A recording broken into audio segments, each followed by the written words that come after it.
Congratulations. Another nail biter. Lindsay said, no, only the 50.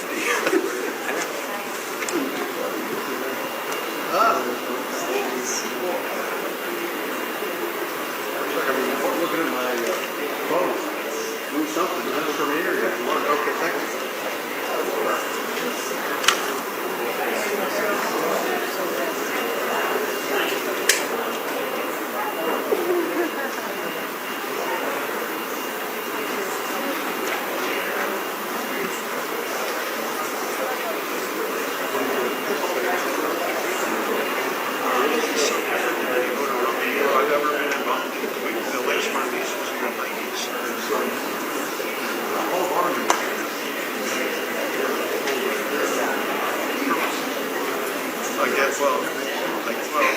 I guess on anything, even on reconciliation, order or something, it's a significant threshold. United States Senate Committee on Foreign Relations will come to order. This morning, we're going to do two things. We're going to have a business meeting and voting on 5 nominees, and then we're going to proceed to the hearing on State Department reorganization. So with that, we will start with, we've agreed that we're going to have a roll call vote on each of these. So we'll start with the nomination of John. I'm sorry. Yeah, I'm sorry. Senator Sheen. Thank you, Mr. Chairman. I just wanted to briefly point out that all of the appointees this morning are political appointees. Obviously, every president has the right to nominate whoever they like, but I think it's notable that we're 6 months into the administration, and the committee has only received 4 career nominees, none of whom have moved forward. And given the personnel cuts and the lack of Senate-confirmed ambassadors at posts where China is active, I hope that we will advance those career nominees. I hope Secretary Rubio and the White House are listening, and that they will prioritize those career nominees so we can get people on their posts throughout the world. Thank you. Thank you, Senator Sheen. And I think... Mr. Chairman? Excuse me, just a second, Senator Cornyn. I think the criticism that we need to move the career people, more career people, is well taken. Obviously, the president does have the ability to move the political ones, but with all due respect, we're having a little trouble moving them on the floor anyway. We're backed up 90, so that's my criticism. But look, I have made specific requests that we move more career, because at least we ought to make the team, the president's team, as big as we can, where we have modest agreement on who should hold those seats. So thank you for that, Senator Cornyn. Mr. Chairman, you made my point. If our Democratic friends would simply cooperate more with us on expediting the confirmation of non-controversial nominees across the floor, we could get a whole lot more people on post. It's really important to have the president's representative as a U.S. ambassador in a number of these countries around the country, and this is not doing anything except delaying those, and it's hurting the country. And I just wish our colleagues would do what traditionally we've done, and that is to agree to voice votes or to expedite non-controversial nominees. I understand they're going to pick their fights, and more power to them, but I think it's a two-way street, and I wish they would take that to heart. Thank you. Thank you, Senator. Of course, Senator Sheen.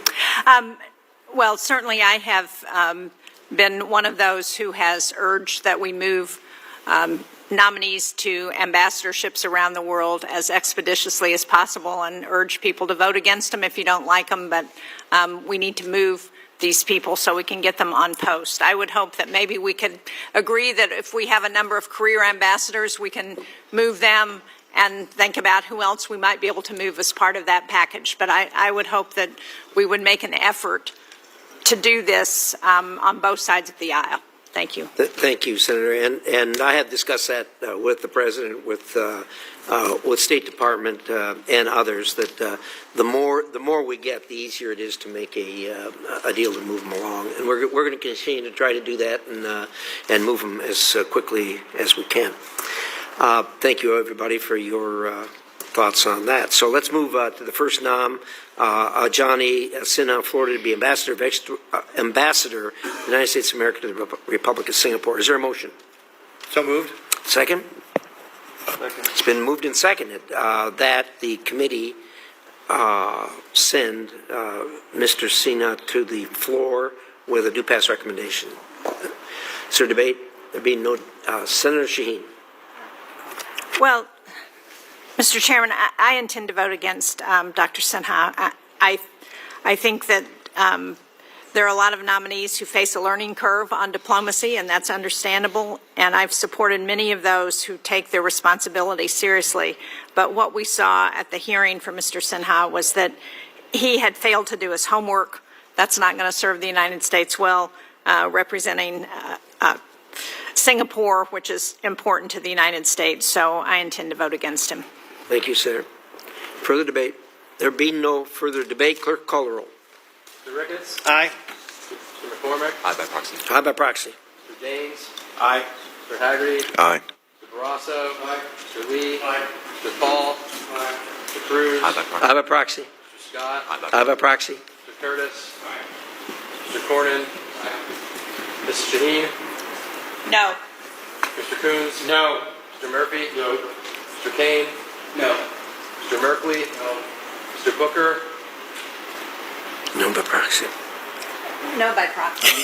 Do we have proxies for Senator Booker? Mr. Schatz? Thank you. No by proxy. Mr. Van Hollen? No by proxy. Ms. Duckworth? No by proxy. Ms. Rosen? Yes. I mean, no.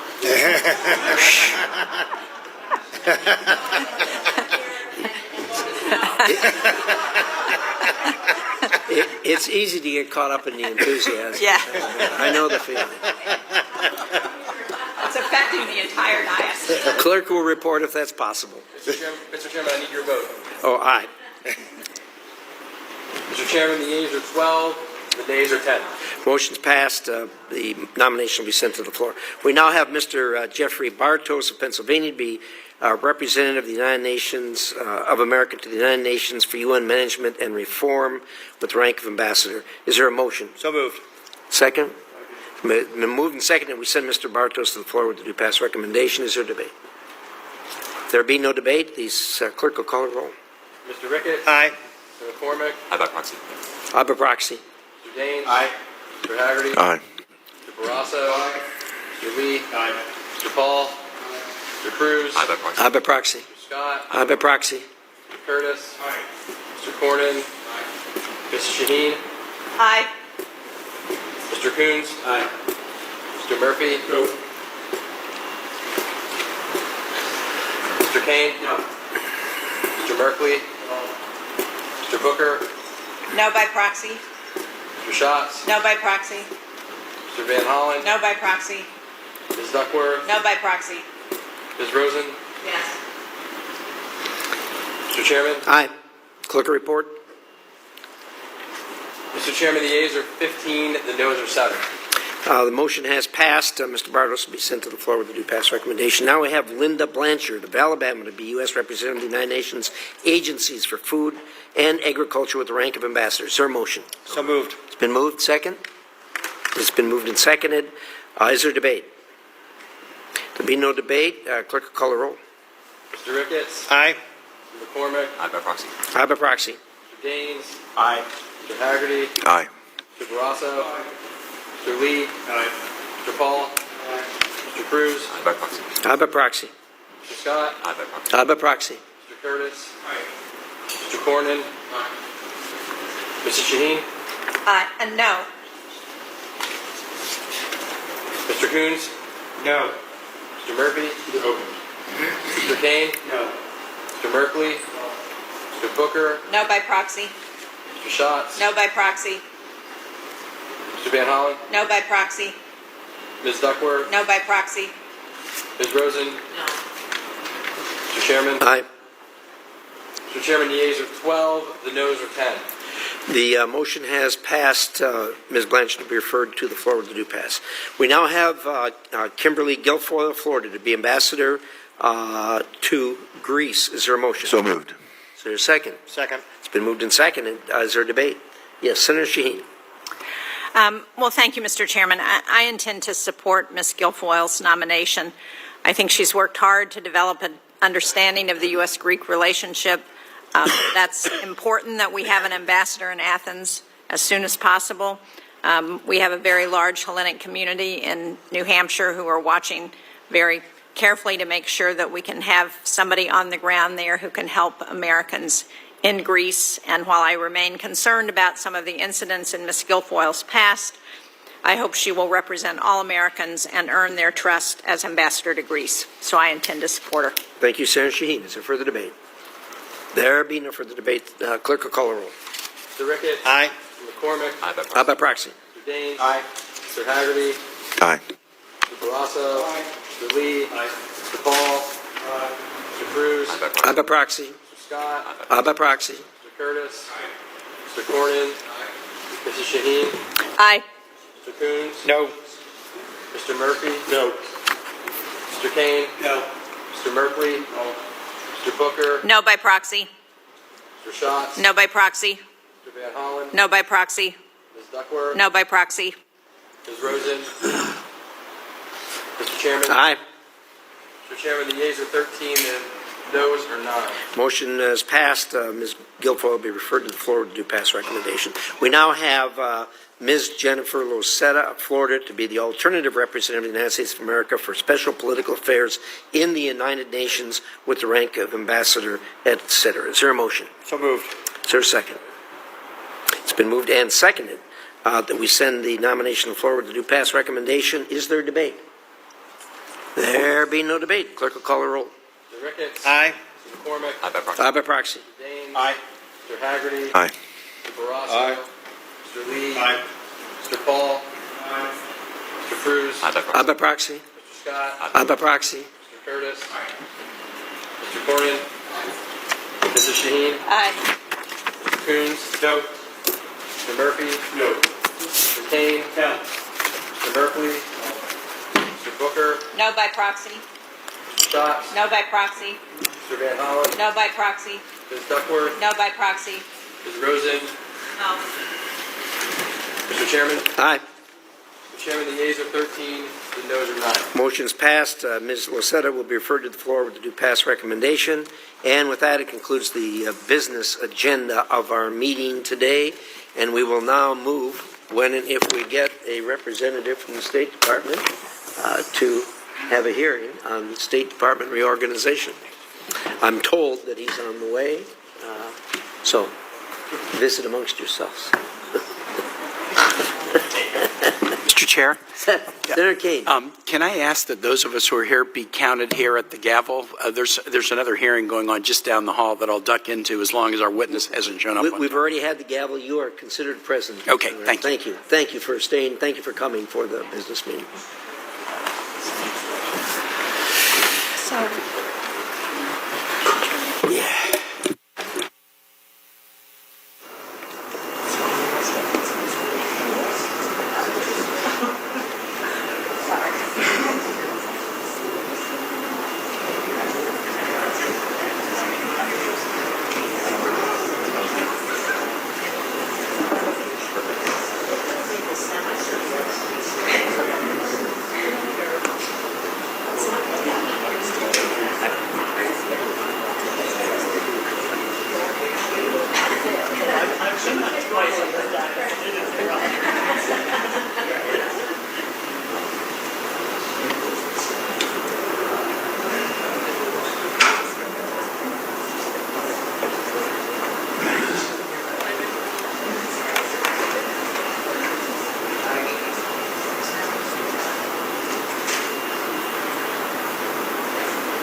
even though we weren't at ease, we're now at order anyway, so we'll be as orderly as we can. And with that, good morning, everyone. We're going to hear from Mr. Rigas this morning as we talk about the reorganization of the State Department. Before we start, I'd like to welcome everyone in our audience, and as usual, we have a zero tolerance on interruptions, demonstrations, attempt to contact members of the committee or a witness, and anyone who does so will be subject to the rules of the committee, which require arrest, removal, and ban from the committee for a year. So with that, again, we welcome you. It's a public hearing, but we do have the government's business to do. And so the way this will work is I'm going to make a brief opening statement. I'll then yield to Senator Shaheen, who will do likewise. And then Mr. Rigas will be glad to hear what you have to say, and then we'll do a round of questions. So with that, thank you for being here today. I know it's not easy, but change is necessary, and moving the needle within the State Department bureaucracy is no small feat, I'm sure.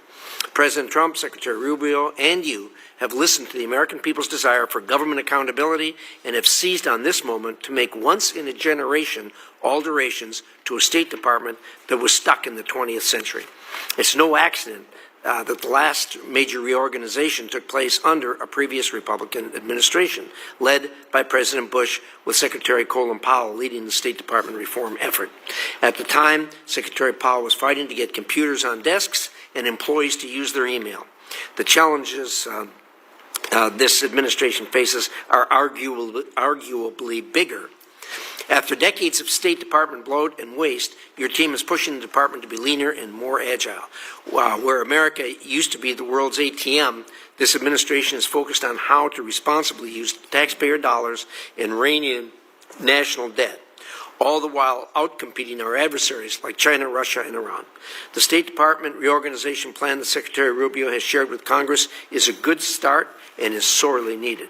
I hope it is just this administration's first step towards building a more effective U.S. foreign policy that is responsive to the needs of the American people. With that said, I hope that any reductions in force strongly focus on performance while ensuring that the department's best and brightest personnel who rival any diplomatic service in the world don't just stay at the State Department but thrive there. There are a few areas I remain concerned about. The Office of the Sanction Coordinator and role of science, tech, and cyber at the State Department are not focused properly and need to be reworked. Mr. Rigas, as you know, rather than making hires or promotions based on merit and effectiveness, the department under the previous administration created new diversity, equity, inclusion, and accessibility requirements that distracted from their core mission and undermined morale, created an unfair process for promotions and performance evaluations. Adherence to these goals was assured through a rigid enforcement structure and included, quote, senior advisors for DEIA, end quote, in nearly every bureau and Soviet-style, quote, anonymous reporting portals, end quote, where employees were encouraged to denounce colleagues who would not toe the company line. I'm hoping to see an overhaul of state's performance evaluation and assignment systems in order to fully return the State Department to merit-based principles rather than promotion based on who you know and what you look like. It is hard to represent America when the department's procedures are the antithesis of the American dream, and I know this administration is hard at work on reforming this process. Lastly, I have said many times from this dais, I hope that this reorganization incentivizes the department to rebalance its risk tolerance and get our diplomats into the field where they belong. We aren't going to be our competitors sitting behind desks, whether it's in Washington, Warsaw, or Wellington. We need our diplomats out of the embassies and in the field pushing for America's interests across the world. In 2022, my Secure Embassy Construction Act became law, helping free our personnel to get out and do their jobs. Under the previous administration, the State Department did not fully implement that law. I hope under your leadership this will be remedied, and I expect so. The American people deserve a State Department staffed by our nation's best, all working to advance American interests and outcompete our adversaries. Mr. Rigas, you and your colleagues have a tremendous opportunity to return the department to peak performance and create a unified workforce that rewards merit and accomplishment rather than DEI and divisive ideology. I look forward to hearing about your plans for the State Department over your tenure, and thank you again for being with us today. Senator Shaheen. Well, thank you, Mr. Chairman. Good morning, Deputy Secretary Rigas. Thank you for testifying before the committee today. Last Friday, the United States cut more than 1,000 highly specialized diplomatic staff. That action is a gift to our adversaries in China and Russia. China already operates one of the world's largest diplomatic networks with 278 missions rivaling the United States. And you know, these aren't just in countries in the Indo-Pacific and Africa. When we were in France earlier this summer for the Paris Air Show, what we were told is that China had an expanding presence at the air show, more than they had ever seen, and that they had opened 3 new consulates in France and had over 20 Confucius centers. So we should assume that this is happening not just in parts of the world where our allies and partners aren't operating, but it's happening all over. The reductions put America at a disadvantage on everything from negotiating trade deals and securing critical minerals to countering Chinese Communist Party propaganda and protecting U.S. national security.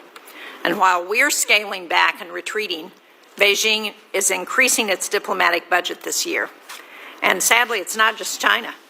Russia's drafting plans modeled on the United States Agency for International Development, to expand Moscow's global influence. So with the stakes so high, eliminating key diplomatic bureaus like the Bureau of Democracy, Human Rights, and Labor sends the wrong message to our allies in the global south, in the Indo-Pacific, and on NATO's eastern flank. It undermines long-term trust in the United States as a reliable ally. In fact, we know that China is already saying to many of the countries where we have had programs that they can't trust the United States. We're not a reliable ally. You wrote, or the department wrote, that this restructuring would allow the department to, quote, shape a diplomatic vision that delivers for our nation long into the future. But cutting staff by 15%, slashing the diplomatic budget by more than 80%, undermines that vision, and it could set us back a generation. I support reform and modernization. I think most of the members of this committee do. And if this administration and Secretary Rubio had come to Congress on reform, it would have found a partner. But the department has moved forward despite congressional holds. It's ignored the laws that have been set out by this body. And as a result, the process has been chaotic and haphazard. Let me just give you a few examples which you may or may not have heard about. Those staff people who were supporting Secretary Rubio's trip to Asia were cut while the Secretary was en route home from Malaysia. Foreign Service officers in training for their next mission-critical posts abroad were fired with no warning after we had paid to train them. Civil service employees working on top administration priorities were fired based on old assignments, not based on what they were doing currently. Others received termination notices by mistake. The confusion has left vital positions vacant. We need public affairs officers in Ukraine to combat Russian disinformation. We need political affairs officers in Georgia, where we are seeing month after month of widespread repression. We need consular affairs officers in Colombia to process visas and reduce passports and address the fentanyl traffic that's coming into the United States. We need chemical weapons experts in Syria to prevent terrorists from getting those materials. And yet, these are among the people who were fired on Friday. Earlier this month, I, along with my Democratic colleagues on this committee, introduced the Protecting America's Diplomatic Workforce Act. This is legislation to ensure that before there are large-scale staff terminations, the department justifies them and assesses the impact on national security, because leaving these roles vacant is not streamlining a bloated bureaucracy, as some have claimed. It weakens our alliances, it increases the risk of conflict, it puts Americans in danger. Deputy Secretary Rigas, While many of these changes were initiated under DOGE, the responsibility for implementation now rests with you, and this committee expects answers to the questions that we have this morning. Given that these decisions were not based on performance or evaluations or merit, I hope you'll be able to explain how determinations were made about which staff and bureaus to eliminate, and how these efforts make America safer, stronger, and more prosperous, because so far we haven't seen any evidence of that.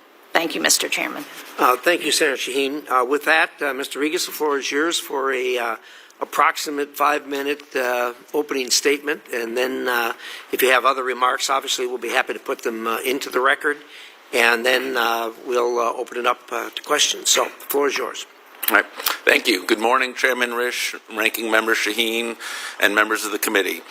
Thank you for inviting me here today to speak about the President's fiscal year 2026 budget request for the Department of State, totaling $28.5 billion. The figure is a decrease of $25.9 billion, or 48% below the FY25 appropriations. As the Deputy Secretary for Management and Resources, it is my responsibility to ensure we are good stewards of the taxpayer dollars you entrust us and provide to the Department, and that they are spent in accordance with the goals of the President and the Secretary. Our budget request reflects Secretary Rubio's department-wide reorganization and the important work we are doing to make the State Department a more efficient and effective organization, better able to advance the core interests of the American people and accountable to the American taxpayers. As Secretary Rubio has stated, we must reform and streamline the State Department so that it becomes an effective instrument of American foreign policy. When the Secretary announced the Department's reorganization plan on April 22nd, the Department had over 1,500 office units in the United States alone. This for an organization that implements foreign policy. Any foreign policy decision, statement, or action by state must pass through more than a dozen or more separate offices for review and clearance before it even reaches a senior State Department official to approve a course of action. This time-consuming and bureaucratic process is no way to run a department in the modern age. We must move at the speed of relevance. The reorganization will merge, eliminate, consolidate, or streamline nearly 45% of the Department's domestic offices. Moving forward, every bureau and office will have a clear mission and purpose. We want to empower our ambassadors and diplomats in the field and our regional bureaus in Washington to push forward the President's America First foreign policy agenda and deliver results for the American people. For too long, single-issue offices have mushroomed in number and influence, often distorting our foreign policy objectives to serve their specific interests, slowing down our ability to function. This reorganization includes a new approach to foreign assistance. As of July 1st, USAID no longer implements foreign assistance. Secretary Rubio has ushered in a new era where the State Department takes the lead and utilizes foreign assistance as a core tool of strategic investment and engagement of the United States. The State Department will now directly administer foreign assistance, and other functions and programs that align with administration priorities are also being transitioned to state. The integration will better align our foreign aid with our foreign policy objectives and will ensure that every taxpayer dollar spent is justified by its benefit to American national interests. Too often we funneled billions of dollars into assistance projects that host governments did not even want and that led to no tangible benefits to the American people. Too often we have tried to impose divisive ideologies on other countries which push away potential allies and partners into the hands of China, Russia, and others. Too often we have failed to leverage our generosity and good relations to bring home real achievements for the American people, the same American people who have bankrolled programs for decades which have not provided tangible benefits to their own communities. As the Secretary noted, the countries that benefit most from our generosity often fail to reciprocate that support.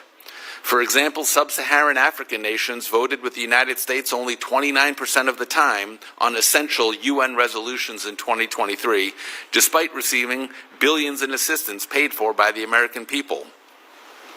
Going forward, the United States will remain the largest foreign aid donor in the world by a wide margin.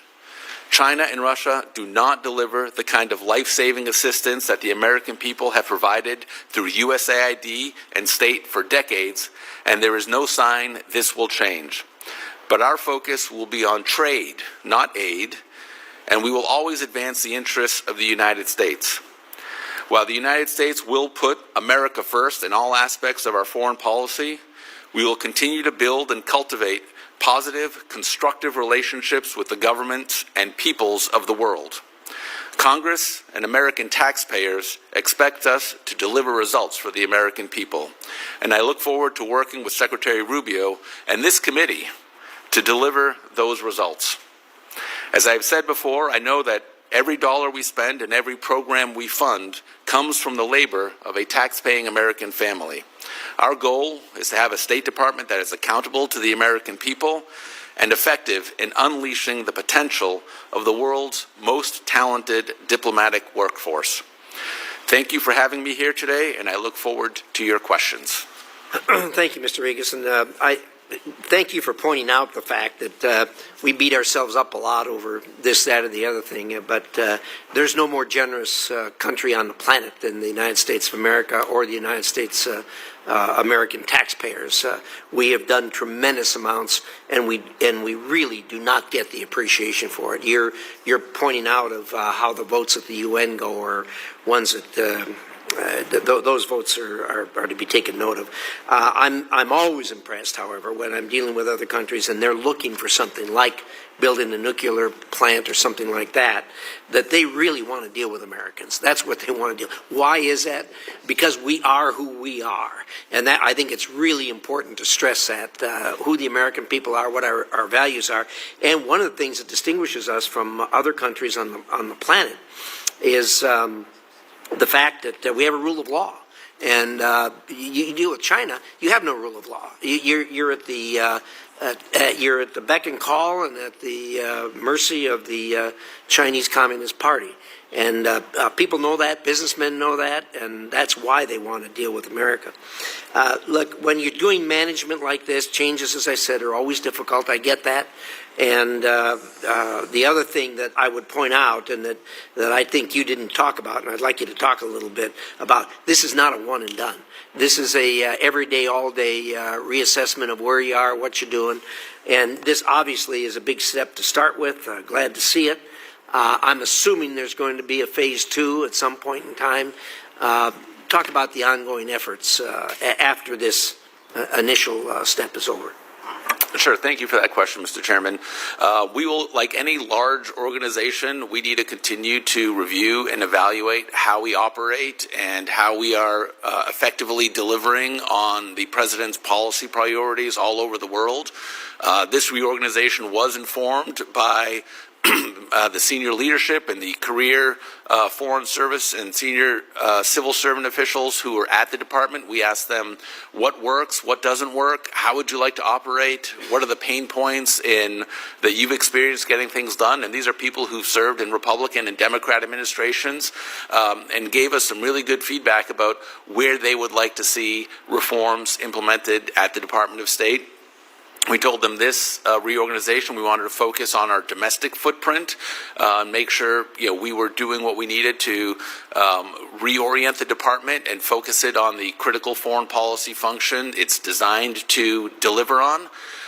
And we're going to continue to do that. It's going to be an iterative process. The entire time we're here is looking at how things work, how they don't work, and we're always going to be finding, I think, inefficiencies in how things happen. That's just natural in any large department or organization in the government or in the private sector. I've served in both, and government isn't home to inefficiency. You have plenty of that going on in the private sector as well, but it is incumbent upon leaders of any organization to look at how they're delivering and come up with opportunities to improve.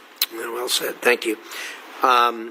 I'm always impressed when I go out of the country, and for that matter here, about how State Department employees are probably the least partisan of any government agency that there is, and I'm always impressed with the way they conduct themselves, the way they treat us when we're out in the field, and I have to say that I'm glad to hear what you said, and that is that these people were consulted about going forward, what works and what doesn't work, because I have found them never to be bashful when you ask them what can we do better. So I'm glad to hear that. I assume you're familiar with my Secure Embassy Construction and Counterterrorism Act. But tell me, I haven't been fully satisfied with the way that it's been implemented, and the embassy in a box legislation, both of those. Tell me your thoughts on those, please. Thank you. Thank you for that question, Mr. Chairman. We just onboarded a new head of the Office of Overseas Building Operations, someone who has extensive experience in this area. And I've discussed with him this act and also just our desire to engage in what we've called expeditionary diplomacy, making sure that our ambassadors are engaging with the foreign governments that they are sent to post to engage with, engaging with the local business communities and population, and doing everything they can to advance America's national and foreign policy and security and economic interests. It's hard to do that if you are hunkered down in a bunker that is masquerading as an embassy. Certainly there are parts of the world that are very dangerous, that are high threat environments, and you need to have a really secure kind of environment. But to the extent that we can find safe ways to make sure our ambassadors and our diplomats are getting out and engaging, looking at what our friends and allies in those countries are doing and how they're going about their business, I think is a good way to inform what we're doing. And also just the cost that goes into some of these construction projects are just really too high. The requirements that we have, there's a lot of security requirements, as you know, but figuring out how to make those sort of replicatable, so we're not reinventing the wheel in every country where we go to build an embassy or a consular post, to ensure that we can have more companies bid on these. I mean, someone told me there's only 2 general contractors that are able to fulfill our needs and build embassies overseas, and that is not a recipe for competition or driving costs down when you have a duopoly. So we want to find ways to increase competition while building safe, secure embassies for our diplomats overseas. Well, thank you. I appreciate that. And your point is well taken, that every single construction project is different in that the security of every country is different. There's some that, like you say, you've got to build a very secure environment, and others not so much. So we appreciate your attention to that. With that, Senator Shaheen. Well, thank you, Mr. Chairman. And Mr. Rigas, I agree that people want to deal with the United States because of our values, and that we've been a very generous country, and that's made a difference for so many people around the world. That's why I find it so distressing when there are reports that we're destroying 500 metric tons of food that could feed 1.5 million children a week, and we're destroying it because for no other reason than the administration put a hold on getting that foreign assistance out to people, and so now it's spoiled. I mean, I don't think that's consistent with the values of the United States, or consistent with American taxpayers and how they want to see their money spent. So I asked for a list of offices and bureaus affected by the personnel cuts that took place on Friday. I've not received anything yet, but my team has been able to uncover some of the cuts that are concerning. So I want to ask you what you know about some of those cuts. Are you aware that on Friday you fired the entire Office of Casualty Assistance? And just to be clear for people who are watching, this is an office that was set up after the Nairobi and Dar es Salaam al-Qaeda bombings in 1998 to assist family members of U.S. personnel and citizens who die overseas. The entire team was fired on Friday in the midst of trying to bring back an American citizen who had died overseas. I don't think the family thinks that that's a good firing. Were you aware of that? Thank you, Senator. Yes, I was aware that function is being folded into another office. And so how are we handling the body of the person who died overseas who no longer has somebody to help them? Could you please find an answer to that? I'm not going to ask you to answer that right now because I'm sure you don't know the answer. And we need to get accurate information. But are you aware that you fired members of the Fraud Prevention Office and your Consular Affairs Bureau, and you assured us that Consular Affairs would not be affected by these cuts? So the individuals in consular affairs who are processing passports and adjudicating passports, that function was not touched. Other functions which have sort of a management remit and can be combined into other offices, we did find efficiencies and economies of scale to combine management functions across the department that were doing, auditing, human resources functions, billing that were resident in numerous bureaus were either consolidated up into the EX offices of each of the undersecretariats, and to a large extent, a number of them were moved and consolidated into the management bureau itself. I would appreciate if you would provide the committee the information about how that reorganization is happening, since we have asked you for that information in the past. You mentioned the Bureau of Overseas Building Operations, and the chairman was asking about that. About 50% of that office was terminated.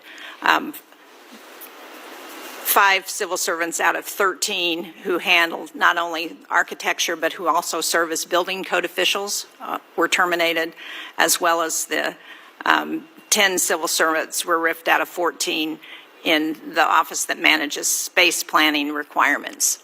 Do you know how many personnel were terminated in the Bureau of International Narcotics and Law Enforcement? This is the bureau that's responsible for preventing drugs and criminals from reaching America. Yes, so that bureau was combined with another bureau, so the essential function of the International Narcotics Bureau remains. It was just combined with another So how bureau. many were fired? I believe the entire office is my understanding.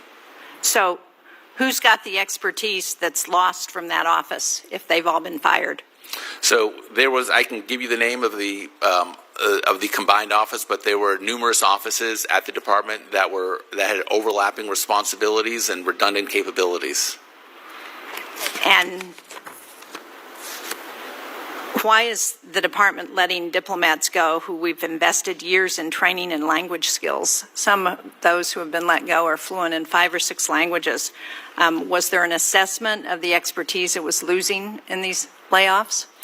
And how was that assessment done? Is it a written evaluation? Is it an assessment of what the needs are in the future for the department? Yeah, so what we did is when in the instance where offices were combined, you have what's called a competitive area, and each office is its own competitive area. So we did, this was the most complicated reduction in force ever conducted by the federal government, and we did it in consultation with the Office of Personnel Management. We actually hired them, the professionals there, to help us run this program. It's called a bump and retreat, and what you do is you take all of the, after asking your senior leadership, what are the functions that you need to carry out this mission, and what positions and what skill sets do you need, and what level of experience do you need to be able to execute on this mission? And you say you've got maybe, we only need 25 people in this office, but we're combining an office that has, total 75 people among the 3 offices. What OPM does is then take everyone's skills, experience, expertise, veterans preference, tenure, and they compete them against each other for each position that is in the combined area. So while there are people who have skills and experience who were unfortunately part of the reduction in force, you can sort of take some comfort to know no one ever wants to be the one that's receiving the reduction in force, but that the people who remain were the ones who ranked highest under this sort of merit systems process that ensured the highest skilled, the most tenured, the people with the highest number of years of experience and veterans preference were the people who remained. And do you have anything written that shows how this process was done? Yeah, certainly. Can you provide the committee with that information? Absolutely. Thank you, Mr. Chairman. Thank you, Senator. That was a very good, clear explanation. People read this in the paper, X number of people were fired, and they say, oh, that's terrible, as if somebody went in there and just said, you, and you were fired. Your explanation of how this was scientifically approached and looking to keep the best people in the three agencies as you combine them into one is absolutely a superb way of doing it. Thank you for that clear explanation. Thank you, Mr. Senator Ricketts. Thank you, Mr. Chairman. Thank you, Deputy Secretary, for being here today. Perhaps you've heard the phrase that if everything's a priority, nothing's a priority. One of the ways that you could assess that is by looking at an org chart. And so, in fact, Secretary Rubio said that if I show you an org chart of what the State Department used to look like and what it looks like today, it's unrecognizable. So I decided to look at the org chart. So we got the org chart here from 2000. And you can just, obviously I'm not expecting you to be able to read it. It'd be kind of an eye chart, but it's really just kind of a visual representation of what the different offices, agencies, and so forth were looking like. And then let's show the one from the org chart for after the Biden administration. And Tyler, just hold both up there. Right? So if you look at it, I mean, just visually, you can see that it's just a lot more complicated after the Biden administration. In fact, I count there's 16 additional bureaus and offices that were added over the last 2 decades. And, to me, this is an indication that there could be bureaucratic bloat in your organization, similar to what maybe you just described here. And not that organizations shouldn't change. Organizations should change and they should adapt to the new circumstances. In fact, I think, Deputy Secretary, your position wasn't even around a few years ago. But more does not necessarily translate to better. So, Deputy Secretary Rigas, can you explain how the differences in the 2 different org charts, Tyler, keep the other one up, please, thank you. Can you explain how the 2 different, the illustration of these 2 different org charts kind of demonstrates the challenge the State Department has long faced in terms of efficiency and agility, and how your proposed reorganization is going to address this? Thank you, Senator. I appreciate that question. As I noted, we asked the people sort of at the top of each of those, there are 6 undersecretaries, about their bureaus that report down to them, and ask them what works, what doesn't work, where can we consolidate functions. And as anyone, you've been a governor, you've run a large organization. These things just kind of come up over time. You have some issue of the day that needs to be addressed, and it's a real problem, and you create an office to address it, right? And they probably did a good job and addressed it, and then 5 years later, maybe the problem isn't as salient or as urgent, but the Bureau remains. And what we've looked at here is, to the extent that some of those issues still need some day-to-day management, maybe they don't need to have their own Bureau. Maybe they can be combined with another Bureau that does similar or overlapping functions. And we found that in a number of different places. Like, we had 3 offices that dealt with sanctions, and we said, okay, well, sanctions are important, but do we need 3 offices? Can it be done in 1 office? The same thing with nuclear proliferation. There were, the State Department had absorbed an agency years ago, but that had remained its own bureau. And so we asked folks, how can we continue to execute on these important missions, but do it in the most efficient and effective way possible, so that you've got clearer lines of accountability and a better use of resources? Great. Well, thank you very much. You mentioned I was governor. I was governor of Nebraska. And one of the things we focused on as well was government efficiency. In fact, we actually combined different agencies together, similar to what you're doing with your different offices here. One of the other things we did is we trained 30,000 people of our state teammates in Lean Six Sigma, which is a process improvement methodology we've discussed. It's used in the private sector to eliminate waste, redundant steps, reduce costs, and improve service. Because of that investment, we were able to save our state teammates 900,000 hours of their time by finding simpler steps, so we reduced the amount of time it took them to do things, and save taxpayers $115 million. The private sector has competition to drive that. Government obviously does not. That's why it's so important that we have leaders who take the steps to try and drive these things. Deputy Secretary, when we spoke before your nomination hearing, I appreciate that you're focused on personnel management, and I agree with, I think, what you said is personnel is policy, and process is also performance. Now, the State Department's organization chart better reflects the administration's priorities. What are your some specific plans to go beyond just the structure to focus on day-to-day process and system to impact service, to improve it, and get rid of waste and inefficiency? Oh, thank you for that question, Senator. I think that is a kind of a daily exercise when you're in the business of management, is asking how things work, how can we make them work better.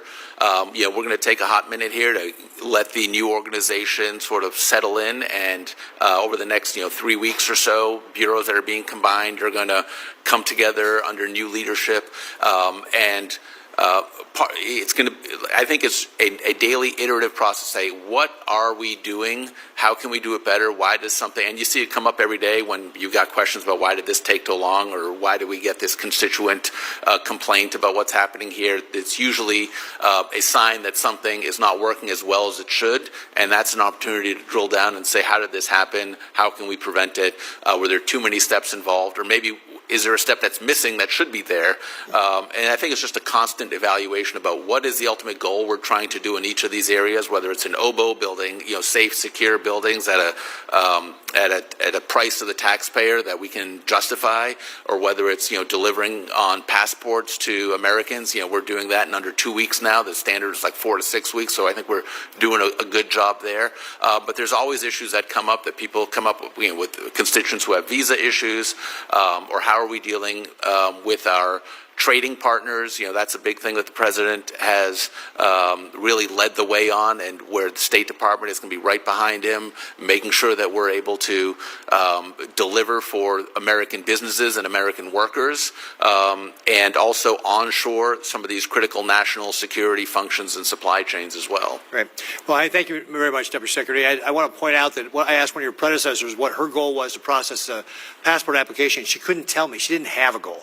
So the fact that you actually have standards is a good start in being able to actually deliver for the American people. I'd recommend that the things you're talking about, you formalize that process through Lean Six Sigma or another process of improvement methodology, so that you actually formalize and you train people on how to do it. So it's not just one-offs the way it could devolve to, like, hey, we have a problem, but that you actually make it a formal process as part of the culture that people are doing this each and every day. And thank you, Mr. Chairman, for letting me go over. Thank you, Senator Ricketts. Mr. Rigas, you're looking at 3 governors here, former governors here, all of whom came from the private sector. Yeah. And Senator Ricketts' comment about the fact that the private sector has a way of dealing with this. Competition between companies makes efficiency absolutely necessary. You're not in business very long. All of us, when we took office, I'm speaking for myself, but I suspect my colleagues here had the same reaction, and that is found just what you said, and that is there isn't that competition for efficiency in the government. So it takes a strong hand at the tiller to do this.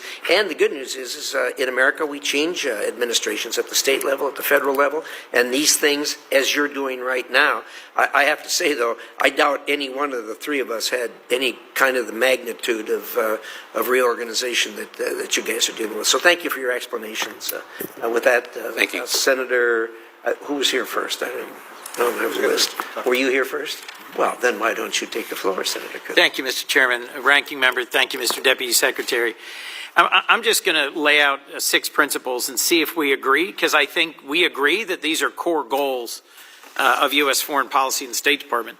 That we need a nimble and efficient and effective State Department to strengthen our place in the world, that we have to win a global tech competition with China on AI, 5G, quantum, that we have to counter PRC aggression in the South China Sea and beyond, that we have to bring home American citizens who are wrongfully detained, that we have to do everything in our power to stop Iran from building a nuclear weapon, and that we need to repel Russian aggression and bring about a just and lasting end to the war in Ukraine. Any disagreement with those as goals? Not at all, sir. Well, like the 3 other senators, I worked in the private sector of manufacturing. I was a county executive. I led reorganizations. And I will tell you, I am much less concerned about the org chart. A cleaner, more concise org chart makes general sense. I have signed up to work with Senator Haggerty on a bipartisan State Department reform and reorganization, which may end up being less relevant after some of these actions. But the thing I focus on the most is talent and skills, less than title and function. And my concern about the RIF that you've led, that has pushed 1,300 people out the door, is that the way it was done has cost us huge talent. For example, these RIFs, as I have understood it from folks inside the department, were not, in fact, wide open competitions based on skill and talent. You rewrote the Foreign Service Manual, came up with hundreds of competition boxes, and put a very small number of people competing against each other, really fixed based on where they were serving on May 29th, and in many cases forcing them to compete against one other person. As you heard from the ranking member, some of the concerns I've got about the skills and talent that just went out the door are the top of the list for me. Your top experts on AI, quantum, 5G, and cyber. The folks from the Bureau of Cyberspace and Digital Policy who were working on preventing proliferation to China walked out the door. Staff from the Bureau of East Asian Pacific Affairs who craft our efforts to push back on PRC aggression in the South China Sea walked out the door. The staff who work with our ASEAN partners walked out the door right after Secretary Rubio had attended a summit of ASEAN. And we both agree that we care about ending the risk of Iran getting a nuclear weapon, yet you literally just fired department experts on nuclear proliferation, including experts with decades of expertise on Iran's nuclear weapons program. Ending Russia's invasion of Ukraine, yet the intelligence analysts with decades of experience on Russia and Ukraine walked out the door. Claiming that you've consolidated offices in the interests of efficiency, I think misses the point that this competition was done in a sloppy, rushed way that has cost us decades of relevant critical experience. So to this point, and I urged the other deputy secretary and the secretary to consider this point, you should facilitate a more robust competitive process for allowing reassignment of the RIFT employees who are on administrative leave at the moment. I think you have lost key and essential skills and talents from within the ranks of our Foreign Service. And the chairman and the ranking member recognized in their previous comments, these are dedicated, loyal, career professionals who bring to their service overseas every day rivers of talent. I recognize you're trying to clean up the wire chart and close down some of the single issue offices. I'm not quibbling over that. What I am disagreeing with vigorously is the way this rushed process led to folks with decades of relevant senior experience in technical areas and intelligence areas and operational areas that are not easily repeated. Will you consider allowing for a broader re-competition amongst and between those who've been RIFT and the thousands of jobs that remain open or unfilled?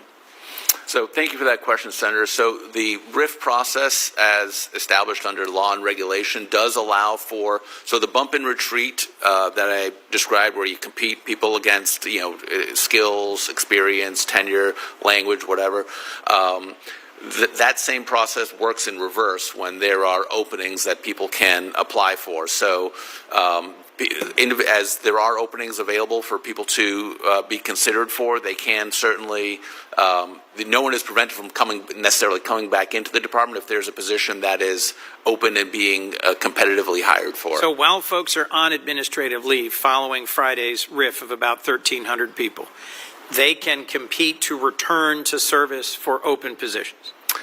Yes. The caveat being there is a government-wide hiring freeze right now. Okay, so no. The answer is no. For the time being. Let me just close with two other observations. China is expanding their diplomatic footprint and engagement around the world. Our global competition with China is something I've heard every member of this committee talk about, including our secretary, when he served on this committee. You are proposing a budget cut of 50% to the U.S. State Department. I don't think that's wise. I don't think we can afford it. I don't support it. I frankly think finding efficiencies, always a good thing. Finding efficiencies that cost skill, talent, and ability, not a good thing. Slashing this department in half in the middle of a critical competition globally. At the same time we walk away from aid, a horrible idea. Last, trade not aid. I've repeated that line here when I helped build the Development Finance Corporation in a bipartisan way, a bill that President Trump signed into law in his first term. Trade is often preferable to aid, but trade, when our president is chaotically leading a hard-to-decipher tariff fight with not just our adversaries but our allies, means that trade, as a promise of how we're going to extend our engagement and influence in the world, is likely to fail. We should not cut this department in half.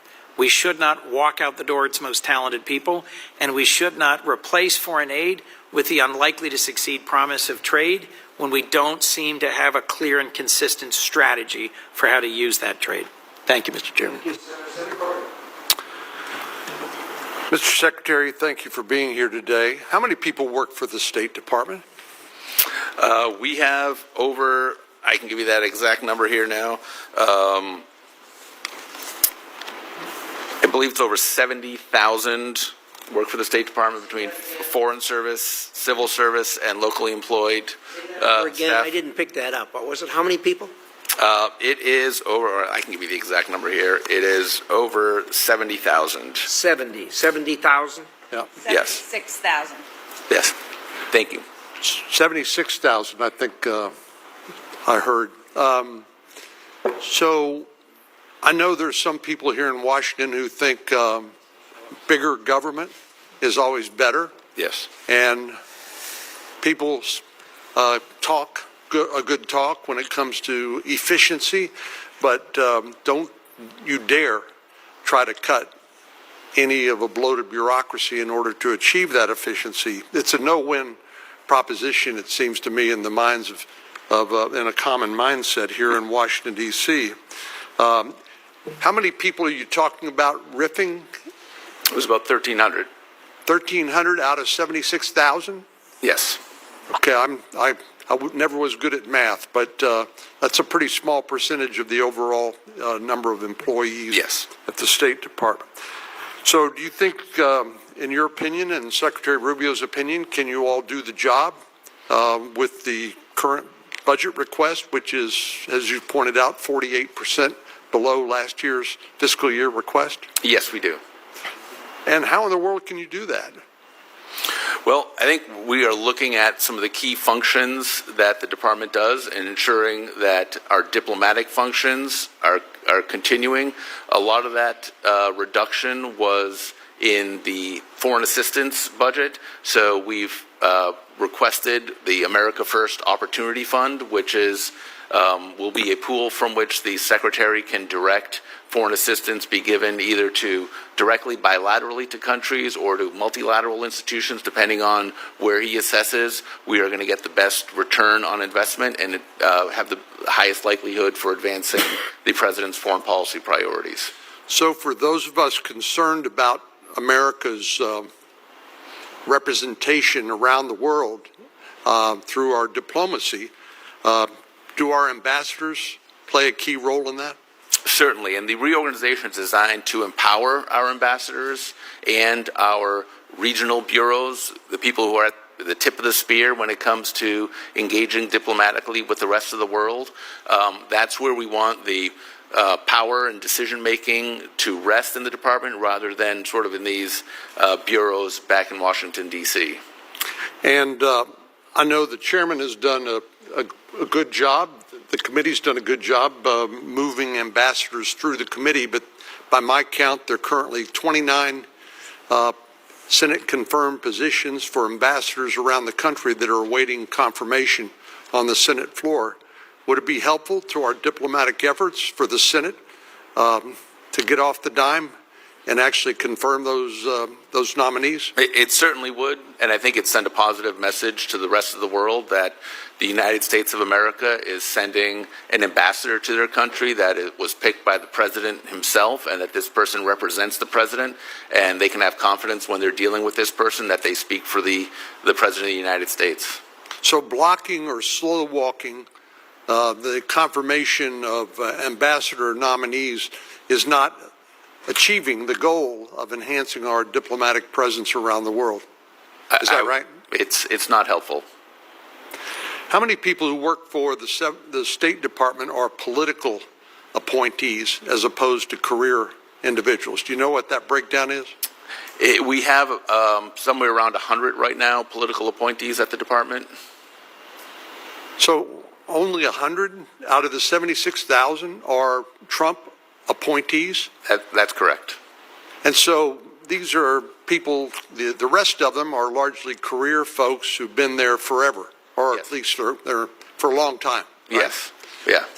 And is it hard for an administration when they come into office, having campaigned on a particular platform or agenda, to come in and actually execute that platform or agenda when all you have is 100 people there who are pursuing that same goal, but perhaps thousands of career people at the State Department who are doing their best to undermine that what you're trying to accomplish?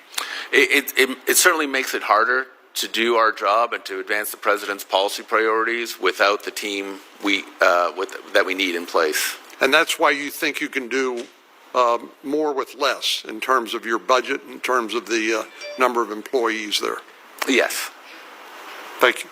Thank you, Senator. Thank you. Senator Keene. I yield to Senator Rosen as long as I can come next on the Democratic side. I see. Okay, well, I'm glad you have that figured out. Senator Rosen, you're up. Thank you, Senator Keene. We have dueling committees going on, trying to get questions and everything. I appreciate it. And thank you, Chairman Risch, Ranking Member Shaheen, for holding this hearing. Thank you to Mr. Rigas for joining us today. And as I stated yesterday, the State Department's recent reductions in force should be upsetting to anyone who cares about the United States' national security. From the Department's misguided reorganization to the plans to riff our closure of USAID, this administration's approach to our foreign policy and national security is deeply troubling. It's providing, actually, opportunities left and right for our adversaries like the PRC to help fill the gaps where we're pulling people out. And we'll talk about that. I'm going to turn to my first question, particularly about counterterrorism. So the state's Bureau of Counterterrorism, it bolsters our national security by playing a leading role in developing coordinated strategies and approaches to defeat terrorism abroad. Terrorism abroad, it doesn't stay abroad. Let's just put it that way. I have significant concerns that many of the recent decisions by the administration regarding CT work could actually lead to an increase in terrorist threats across the globe. So, Deputy Secretary, it appears that as part of the department's reorganization, the CT Bureau has terminated dozens of programs that support countries to counter those CT threats that, again, we pretty sure they don't always stay in those countries. And with the closure of USAID, and the Office of Countering Violent Extremism, it really remains unclear what, if any, programs will exist that prevent the recruitment of desperate people to terrorism. Desperate people get recruited to terrorism every day around this globe. So do you believe these changes could lead to an increase in CT threats in the United States? Thank you for the Senator question. So the Bureau of Counterterrorism was merged with the International Narcotics and Law Enforcement. I'm asking what you believe. Do you believe that these changes will lead to an increase or not? So the essential functions will remain. As I discussed earlier, the key functions that we want to continue carrying forward will still be executed at the Department of State. They're just not going to be done What about the siloed staff that counter white nationalism and anti-Semitism? They've been riffed. We know that this is a problem around the world, particularly since October 7th. Can you confirm whether the department will continue to counter white nationalism and anti-Semitism overseas? So as I described earlier, how the bump and retreat process works is the people who have the greatest level of experience, the longest tenure, the best language skills are the people who are competed against in a combined organization. So even though people who did have skills and experience did unfortunately So how many get staff riffed. do you expect to work on CT issues across this your regional bureaus and what you're doing? Yeah, I can certainly get you that number. I mean, what the combined office is.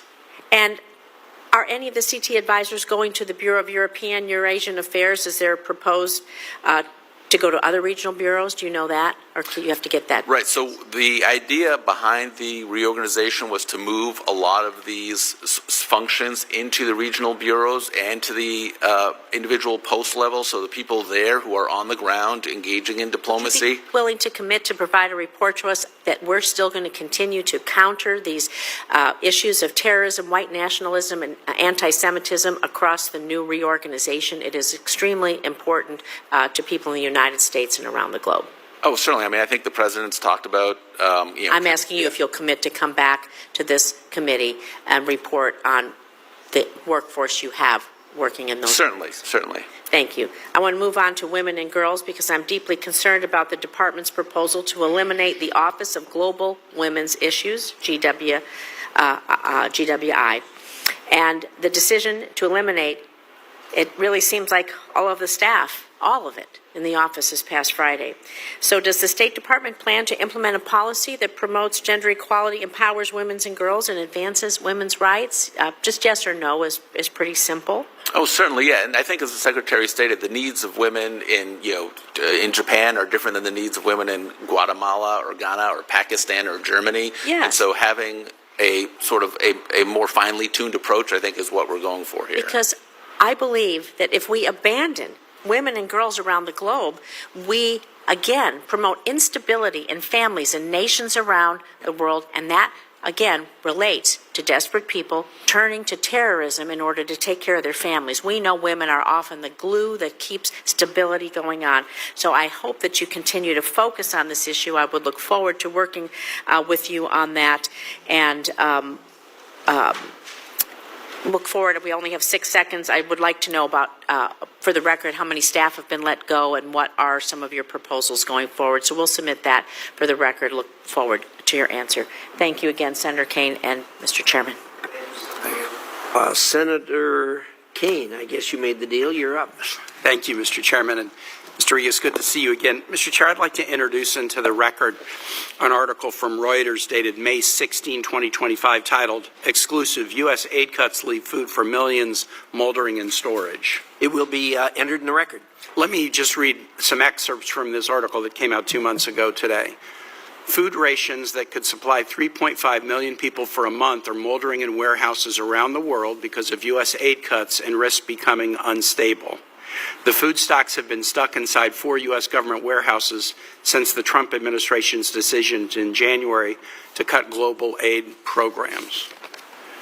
A spokesperson for the State Department, which oversees USAID, said in response to detailed questions about the food stocks that it was working to ensure the uninterrupted continuation of aid programs and their transfer by July as part of the USAID decommissioning process. Quote, USAID is continuously consulting with partners on where to best distribute commodities at USAID warehouses. A proposal to hand the stocks to aid organizations is on hold. Finally, nearly 500 tons of high-energy biscuits stored at a USAID warehouse in Dubai are due to expire in July, according to a former USAID official. The biscuits could feed at least 27,000 acutely malnourished children for a month.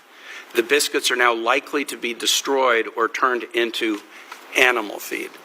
That article was from 2 months ago. Yesterday, The Atlantic reported that the expiration date on those 500 tons of nutritious food for starving kids was now upon us, and the U.S. had decided to incinerate that food rather than allow starving children to have it. Mr. Rigas, you're the Deputy Secretary for Management and Resources. These are resources that were purchased with U.S. taxpayer dollars. They're specifically designed to save the lives of starving children. Why is it a good use of resources to not distribute that food to kids and instead burn it? Thank you for the question, Senator. I'd have to look into that particular issue and see how those foodstuffs got there. Can I just interrupt for a second? I asked this question at a hearing yesterday so you would be prepared to know that I would ask it today. And we called your office to tell you that I would ask it today. So the notion that you need to look into it strikes me as a little bit odd. As you sit here today, is that food being distributed to kids or is it being incinerated? If it's been expired, my understanding is it's the policy of the government to not distribute expired food or medicine. Then given that this has been written about for months, and the article in March that I introduced in the record was not the first, we've been asking Secretary Rubio about this back into March. Since it has been known for months that this food would have an expiration date, why has the State Department decided to burn it rather than distribute it to starving children? Yeah, I don't have a good answer for that question, Senator. I am as distressed about that as you are. Okay, so I was going to ask you, does that kind of make you feel ashamed? Are you proud of it, or are you indifferent to it? Look, I don't think it's, I'm not going to say I'm ashamed or proud or indifferent to it, but I think that was a failure. How about this, just as a statement of proposition? If the U.S. uses taxpayer dollars to buy specialty foods for starving children, I think it's better that the food be distributed to starving children rather than incinerated. You would agree with me? I completely agree with that. Yeah, I think this was just a casualty of the I have a hard time. I view it as an intentional thing, because if we suddenly woke up in July, oh gosh, the expiration date is today. Yeah. That would be one thing. But in March, there was a request by the World Food Program and others, look, if you're not going to distribute it, maybe you've decided, the U.S., that starving kids are no longer your thing. But you have this asset. If you're not going to distribute it, we'll distribute it. Yeah. So it's not a mistake if you've been on notice of it for 2 months and you've made the decision to keep the warehouse locked and allow this food to be destroyed, rather than, again, I think the article says this would feed at least 27,000 acutely malnourished children for a month. I mean, so is this incompetence or cruelty, or both? I'd have to look into what the facts of the matter were. If there were another aid organization that was asking to have access to that, to deliver it. Well, I want you to look into it. I really hoped you'd come to me today and say, having been put on notice I was going to ask this, we're going to give the food to kids. Yeah. Hey, you went to Boston University. Who is the most famous BU alum? The most famous BU alum? Next to you. I don't know. I don't want to offend anyone that's graduated from BU. But I'll tell you who it is. Okay. Martin Luther King Jr. Yeah. What do you think Martin Luther King Jr. would say about a nation that purchased food for starving kids and then locked it in a warehouse until it expired and incinerated it, rather than giving it out so that 27,000 starving kids could survive meagerly for 1 more month? Well, we're still the biggest giver of aid anywhere in the world by far. So I think, look, I'll just conclude. I want to hand it back to you, Mr. Chair. A lot of complicated issues. Sometimes the tiniest detail really exposes the soul. We had a big bill that increased the deficit by $3 trillion and big tax breaks and cut SNAP and all of that. But a government that is put on notice, here are resources that will save 27,000 starving kids. Can you please distribute them, or give them to someone who can, who decides, no, we would rather keep the warehouse locked, let the food expire, and then burn it.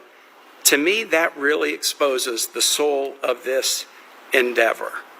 And I am glad to hear you at least say that my questions cause you some concern. I certainly did say that. I'll say it again. And look, this is a media account, so I'd want to look into, I have to, forgive me if I don't always take everything that's reported in the media to be 100% factual, but I do want to find out what happened here and get to the ground truth. Thank you. And if that's what happened. Thank you. Thank you. And certainly reorganizations can eliminate inefficiencies, but they can also raise a lot of questions about values. But one thing I was really struck by is the new guidance that has been put out for evaluating both mid-level and senior personnel in the State Department that basically uses the word fidelity, can essentially saying how loyal are you and how quickly do you align yourself, and I'll quote, completely align oneself and one team to the most current USG goals. Back in 1981, I was a State Department fellow in India in between 2 years in graduate school. I was later admitted to the Foreign Service, but I turned it down. I was working as a presidential fellow for Secretary Weinberger in the Department of Defense. But I was really struck at that time, the State Department officers said, look, we develop extraordinary expertise in the field on complicated issues around the world. We funnel that information to help the decision makers back in D.C. make decisions. What I see emphasized in this list of promotion criteria, there's not a single thing in it that says developing regional expertise, language expertise, knowledge of complex issues, informing and helping shape the dialogue in a responsible way. There's nothing like that. It's all about loyalty, implementing whatever DC says. Are we completely devaluing our Foreign Service officers for their development of expertise that can help enlighten our own policy agenda? So thank you for that question, Senator. So the core precepts for promotion at the department were updated.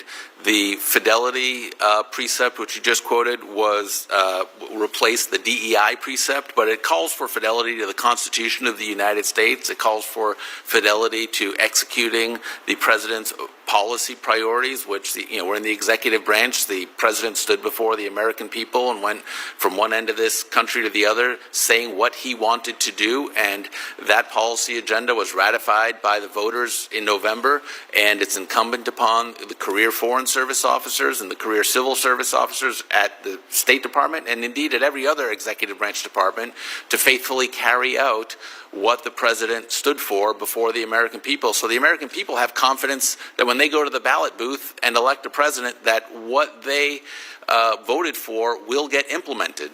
Okay, well, I will say that actually the criteria talk about how much you accentuate executive power under Article 2.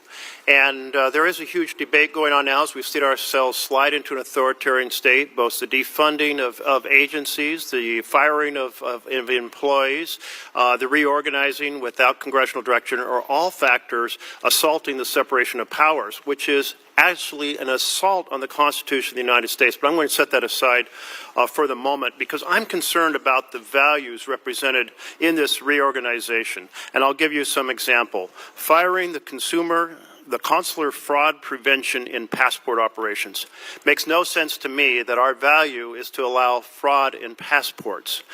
Second of all, firing the leadership team for the coordinator for Afghan relocation efforts. This is firing the team that's standing up for the people who stood with us in Afghanistan, and now we are abandoning them. Abandoning our partners is not a value that I think our State Department should be promoting. Third, proceeding to terminate the personnel who were taking on the issue of Russian propaganda in Ukraine. I do not think promoting Russian propaganda is a value that our State Department should be promoting. Fourth, firing the experts on money laundering. Are you kidding me? That is now our strategy, is to make sure that money laundering is easier around the world, not to mention that in areas of fast-changing technology, experts in quantum technology and AI were terminated. And let's look at one other case here, firing the team that was working on war crimes committed by Russia in Ukraine. Our value is now that we don't care about war crimes. I don't think that's an American position. And finally, I'll note, firing the entire Bureau of Energy Resources, which carries on international energy policy. Energy is critical to the future of our economy and success in the world. So these are not values that are American values. This reorganization was, as my colleague Chris Coons noted, hastily planned, poorly coordinated, and it's going to do real damage to the security and success of the United States of America. Thank you very much, Mr. Chairman.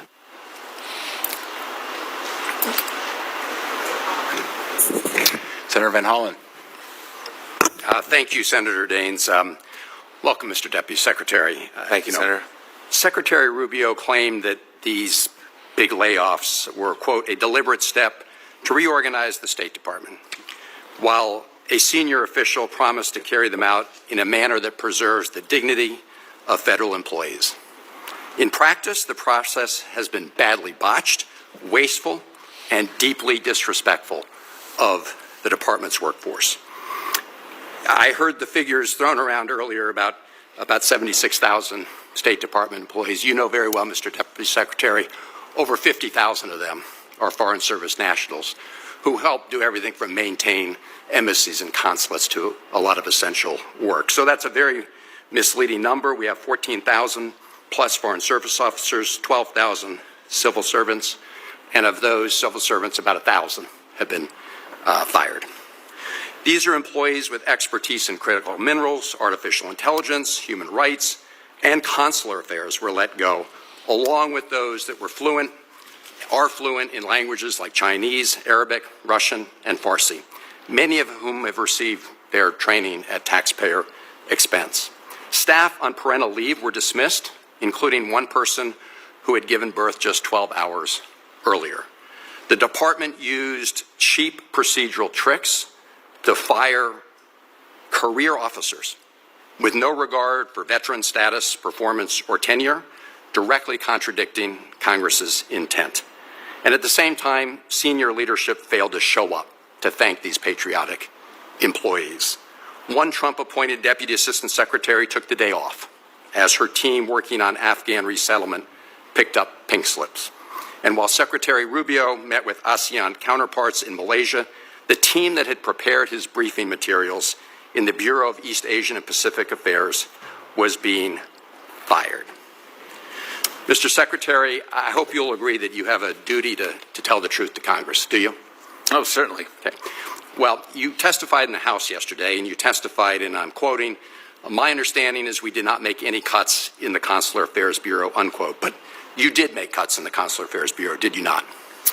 So right after I said that statement, by the second part of that, the sentence immediately after that, I clarified and I said we did not cut anyone who was doing passport adjudications or customer service. The cuts in the Consular Affairs Bureau were to administrative functions, not to any of the customer service. Well, my understanding, Mr. Secretary, there's going to be a lot of review of all this, is that you fired about 100 staffers, including teams that investigate passport and visa fraud. You also said in your House testimony that with respect to the office that prepared the Secretary for his trip overseas, none of the people who prepped him were terminated. That wasn't true, was it? So the people what I said was the people in the country bureaus were not let go. They said the people who prepared him. So he was prepared by all the people who were in those country bureaus, and to the extent that the ASEAN Bureau, all these kind of regional offices were absorbed, or the functions were absorbed by the country-specific and regional offices. With respect, I think that the message suggested that folks who'd been preparing the Secretary for that important trip, that none of them had been fired, but clearly does. But let me, I would say it's, that's possible. There's a lot of people who can contribute to, and when a secretary travels, it's, the entire organization steps in to support his travel. So is it possible that someone who contributed in some way to his trip was part of a reduction in force? Certainly that's possible. You also said that the, quote, reorganization affected only the domestic footprint of the State Department. But in fact, some employees were fired after arriving at their overseas assignments. Isn't that true? So to the extent people were riffed based on the assignment that they held as of May 29th, we were not able to, some had onward assignments, but the nature of the RIF was that we had to pick a date for where people were as of May 29th. And within. So the State Department Secretary said, nevertheless, we're going to send you and your families overseas, and their families had moved overseas, and they were riffed. Let me just turn to one last issue, because I've heard repeatedly the suggestion that all of these decisions were based on performance and that the best people were selected. Isn't it the case that in some offices you had a competition of one? Like one person competing against themselves? So I'd be happy to go over the RIF registers with you. I just would like an answer to my question. Isn't it the case? There's no way for me to know when we're looking at 1,500 offices if there was. Is it likely that there was probably one office that had one or two people and another one that had 50 or 150 people? It's a big organization. Some offices. Yeah, it's a big organization, and so when you fire 1,300 people, it's understandable that we didn't go through a deliberate process. I don't buy that, Mr. Deputy Secretary. Thank you, Mr. Chairman. Thank you, Senator. Mr. Rigas, as you know, palladium is an incredibly important metal used across the U.S. manufacturing industry, but it is of particular importance to the production of munitions, advanced electronics, and the automobile industry. In fact, the only primary producer of palladium and platinum in the United States is in my home state of Montana. There's three places that mine it: Russia, South Africa, and Montana. In order to drive that mine out of business and increase the American supply chain vulnerability, the Russians have flooded the market with palladium, driving down prices and forcing Montana's Stillwater mine, which is located south of Big Timber in Columbus, Montana, a beautiful part of our state, to lay off around 700 hardworking employees. If we don't take action to curb Russian dumping and price manipulation, the mine and the important jobs it supplies will be permanently lost, and American supply chains will be all that much more vulnerable. Russian palladium is not only costing us American jobs, the irony here, it's helping fund the Russian war against Ukraine. Mr. Rigas, how can the State Department work with Congress and across the administration to decrease American independence, or I should say dependence, on Russian minerals like palladium, while at the same time protecting American workers from Russian market manipulation? Thank you for the question, Senator. I think the President's talked about not necessarily this exact issue, but basically this issue generally with how we need to onshore critical supply chains for national security purposes, how he wants to streamline the permitting process so that things that used to take years, we could allow permitting for them in weeks or months, and his use of tariffs, certainly for national security purposes. And this sounds like it might be a national security issue, calling for tariffs on a critical mineral that's adversely affecting our ability to source national security related minerals. So I could see a multifaceted approach where tariffs are involved on Russian palladium, but I don't want to get out over my skis on, there's a number of other people talking about tariffs. I'll let them address that. But thank you for that thoughtful answer. And we just want to flag it. I know we're in discussions with the White House now. The Defense Production Act might be another avenue here. Yes. Because they're dumping this palladium plant in the United States market, forcing the price down. That funds the Russian efforts in Ukraine, and we're seeing Montana miners losing their jobs. We've got to act, but I want to raise the issue there to put on your radar. Second question, Mr. Rigas, is regarding Central Asia. It's vitally important. It's a region that's in a tough neighborhood. It's rich in natural resources. They're surrounded by Russia, China, Iran, Afghanistan, and they're working very hard to modernize their economies and improve relationships with the United States. I visited all 5 of the presidents of those respective 5 Central Asian countries in the last 14 months, and they want to work with the United States. Unfortunately, Central Asia is still subject to very irrelevant Cold War era trade restrictions and can only trade with the United States on a waiver basis. This is the Jackson-Vanik trade restrictions. They prevent any permanent investment and have become a major hindrance to getting things done in Central Asia and to increase American prosperity and security. In order to take advantage of the possibilities for stronger partnerships between the United States and Central Asia, we must address this trade issue and frankly bring this relationship into the 21st century. Mr. Rigas, I'm working with my colleagues in this committee to repeal the Jackson-Vanik restrictions. Would you commit to working with myself, my office, and the committee here to work to see these restrictions end and thereby open up a stronger relationship with Central Asia and the United States? Certainly, Senator. It sounds like, part of this reorganization, what drove it is that we're in a, post-Cold War era of great power competition. We're structuring the organization to deal with the challenges that we face today, and this sounds like an item that's ripe for the State Department to be able to take on. Now, I appreciate it, because this is something that we grant an annual waiver to it because it's really a relic of the Soviet days, and it's time to put this to bed. And I've been, in fact, working with Senator Murphy on a bipartisan effort here to repeal permanently the Jackson-Vanik provision. Yeah. Thank you. C. Senator Booker. I'm going to defer to Senator Duckworth. Okay. Thank you. Thank you, Mr. Chairman. Thank you, Senator Booker. Deputy Secretary, I have to add my voice to the chorus here and express how appalled I am at how the department conducted Friday's RIFs. unceremoniously firing hundreds of dedicated members of the civil service and the foreign service with only a half-hearted hand wave at the appropriate process. My office has received direct outreach from dozens of those impacted by these rifts, and they have confirmed what we suspected would happen and what members of this committee directly warned the department about. These are public servants who have made countless sacrifices to serve our nation, and the department's actions are short-sighted and frankly sloppy. I would expect better of you. That they will take an already difficult moment, and you have made it even more precarious. And I can only scratch the surface in my short time of heartbreaking personal stories that I've heard. These are public servants who are not only concerned about their livelihoods, but the impacts of our national security and our ability to respond to the next crisis. You claim that you went through a thoughtful process to execute these rifts, completely defy reality.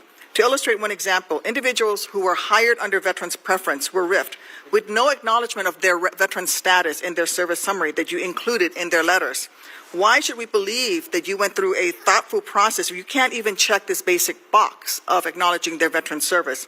And what about the multiple examples I've heard of individuals who were riffed while on TDY overseas, who are now being put up in five-star hotels at taxpayers' expense while they struggle to get home, cut off from email access? So thank you for the question, Senator.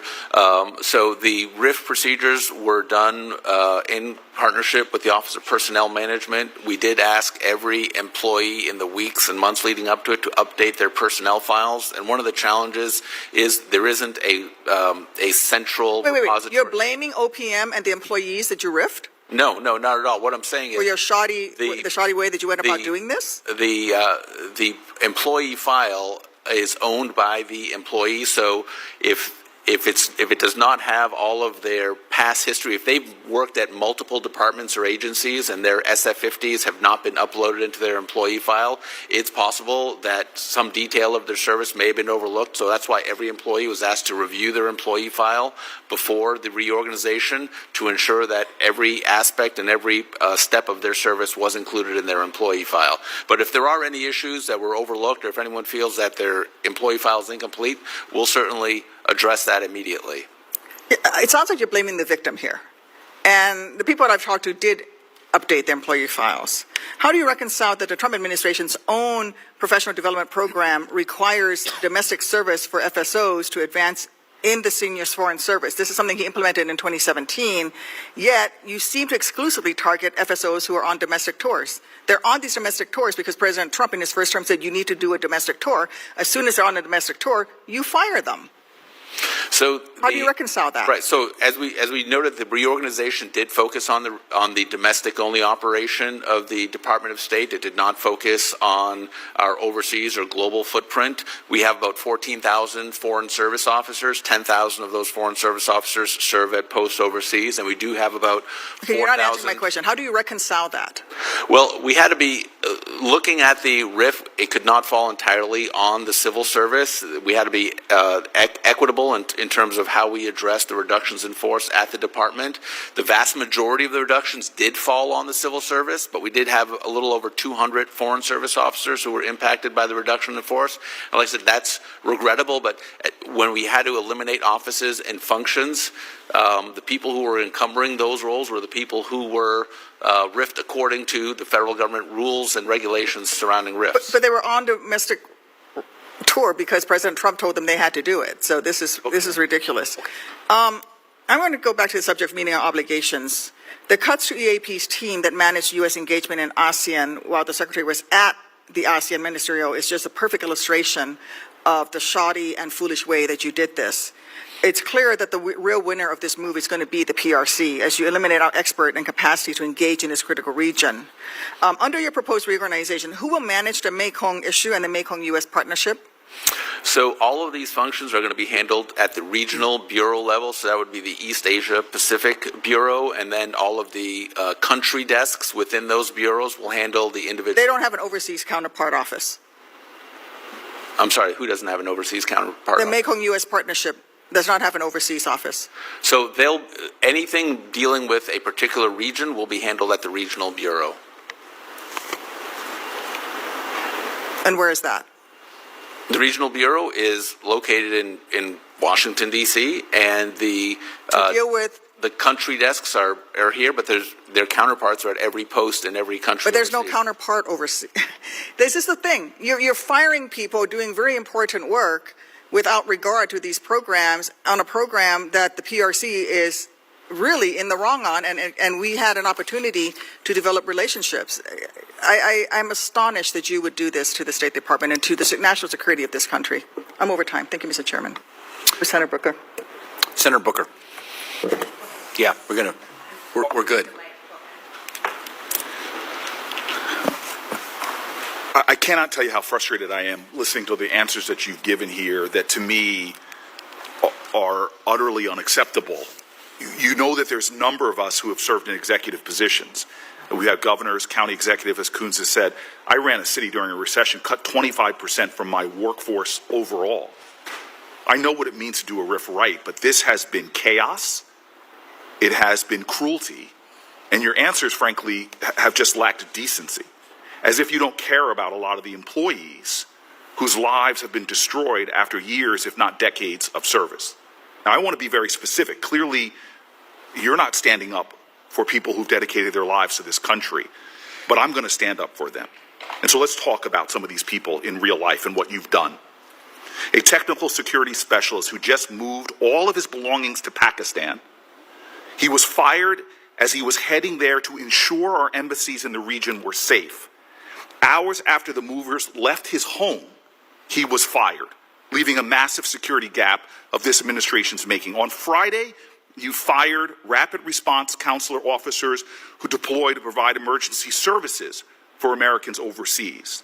The rapid response officers you fired were both actively deployed, leaving one stranded in Colombia and the other in Ankara without access to their emails or phones and without plane tickets home. The cruelty continues. One of the officers was a veteran with 24 years of federal service who had helped Americans during the Afghanistan withdrawal and the Sudan evacuation that deserve better from you and the United States government for their service.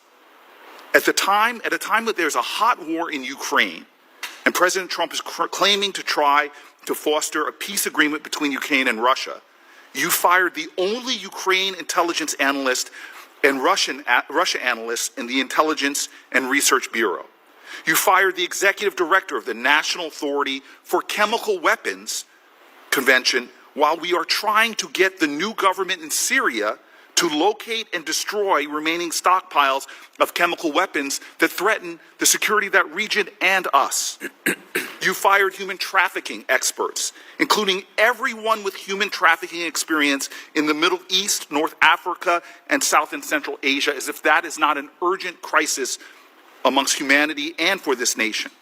Apart from the national security implications of all of these firings, despite the cruel way that you guys executed them, the human toll is also staggering. One of the human trafficking experts you fired, showing the level of cruelty of your actions, has a wife who was just fired by USAID. She's pregnant. And now he just got fired as well. Two people trying to start their family with no income and now even their health insurance in limbo, who gave years of service to this country. You even fired all the staff at the Office of Casualty Assistance who are charged with repatriating fallen State Department personnel and their families, including those working on behalf of employees killed in the Benghazi attacks. We have a solemn and sacred duty to bring home bodies of American citizens who die while serving their countries and helping their and help their families. It's a sacred obligation. Every major corporation I know, we've talked about business sector, knows that the most valuable thing they can do is get a pipeline of talent and personnel. I've talked to CEOs who've told me they spend between 25% and a third of their time recruiting talent, but despite telling us that the recruitment office would face no cuts, on Friday you fired the entire recruitment division, lying to us and eliminating that pipeline of talent. To the civil service and foreign officers who are watching this right now, hoping they can get some justification for the chaos you've created, for the cruelty you've put into place, for the lack of decency, I'm going to tell those folks right now that we are going to stand up for each and every one of those folks and fight for them at a time that China is doubling down on their investments in diplomatic corps, trying to fill every void that we create. You are devastating our corps, hurting Americans, undermining our sacred mission as well. And again, I don't trust you, Mr. Rigas. Yesterday you said no one at Council Affairs would be fired. That's false. Over 100 Consular Affairs officers were fired. Again, you said no one with overseas assignments would be fired. That also is not true. I have examples of employees riffed all over this country who've had orders in hands. And we were told no diplomatic security agents would be fired. And again, not true. We are the United States Senate. We have an obligation for oversight, and you showed over the House hearing that even your statements lack veracity. I'm telling you right now, we are in a crisis in this country if you won't come here and represent facts. And to demonstrate that cruelty, to demonstrate the level of chaos and lack of decency of this administration, all of these cuts are being done in the name of saving taxpayers' money, but we're not doing that. We literally are giving tax cuts to billionaires and racking up the biggest deficits in my lifetime under this leadership that does not have fiscal responsibility.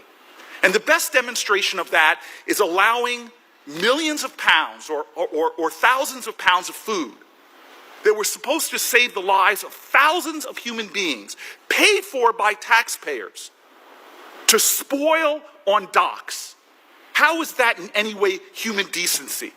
How is that in any way showing what we stand for as a country, that we would rather watch food spoil on the docks, taxpayer money absolutely wasted, while children around this world are dying because of your inaction and that of your agency? Sir, you have not been truthful. You are showing a lack of decency to people who've given decades of service, veterans. You've upended families.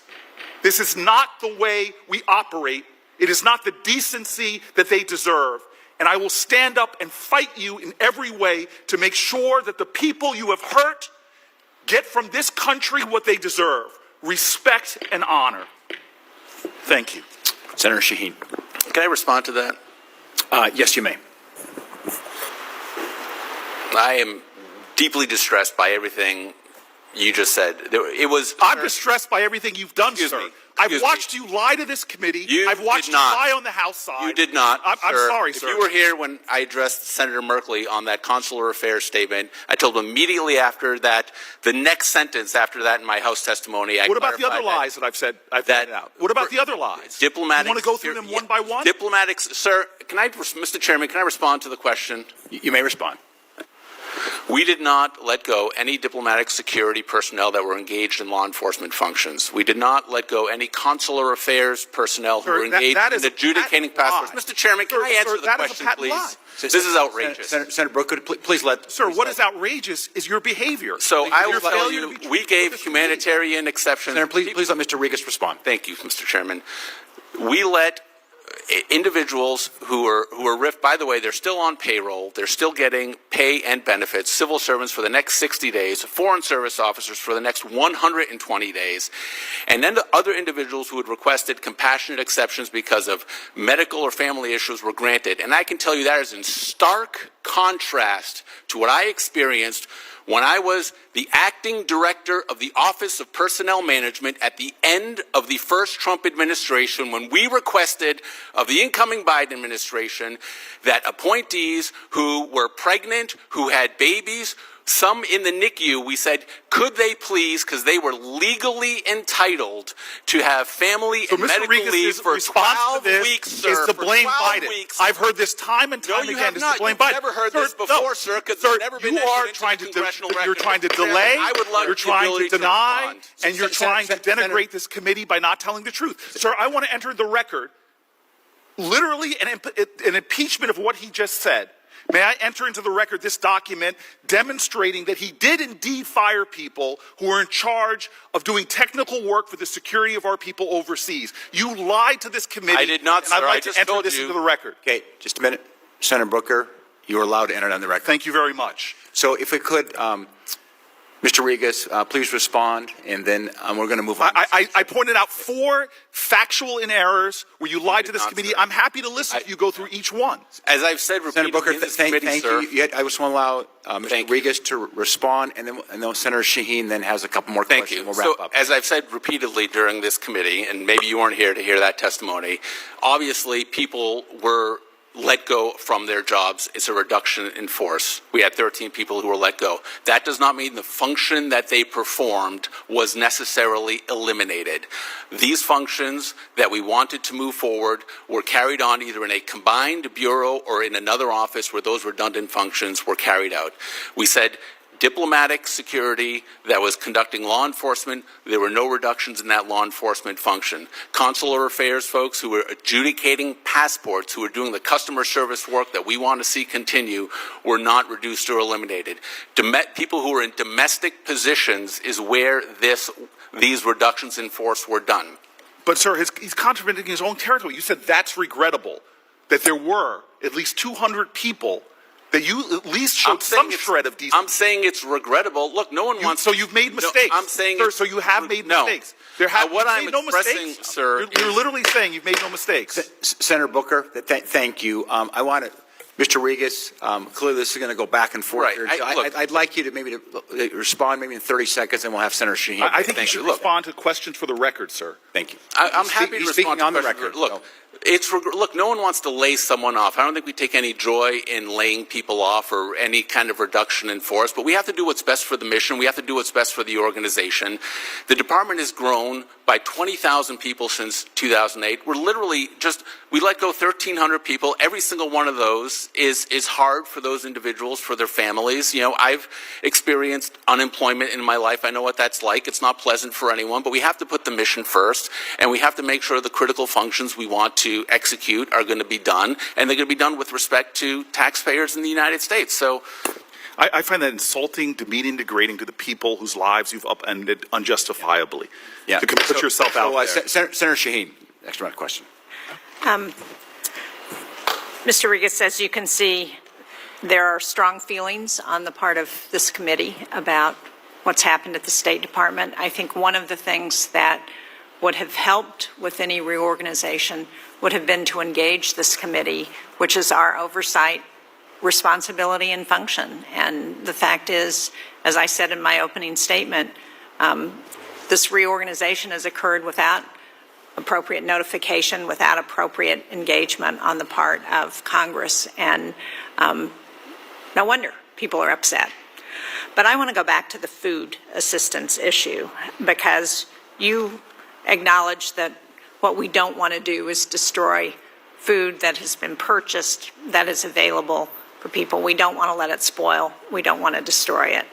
So can I ask that you have an inventory of what food is still out there waiting to be distributed?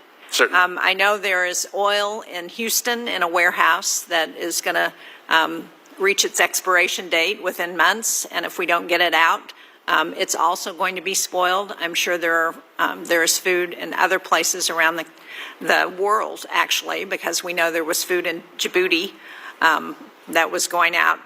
So can we ask that you provide that to this committee within the next week, and with a plan for how it's going to get distributed? And if the State Department doesn't have the officials to distribute it, let's give it to other aid organizations so that they can distribute it, so it's not going to waste and people are getting the benefit not only from what the American taxpayers paid for, but for people who are desperate for food. And we know that there are places all over the world where people are desperate for that food.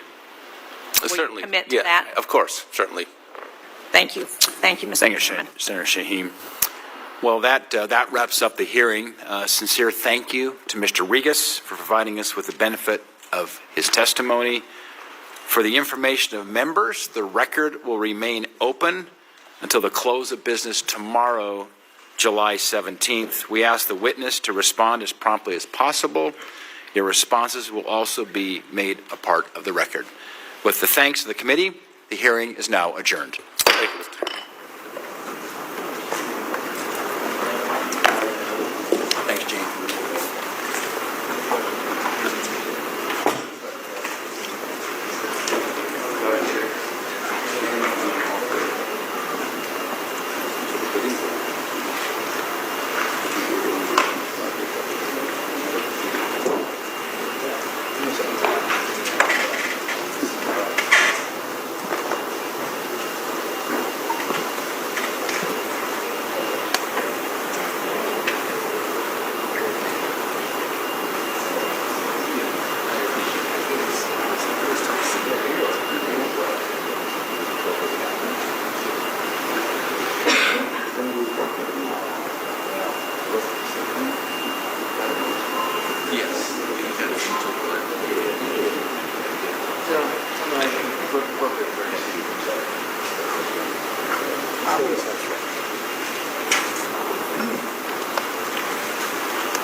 staff.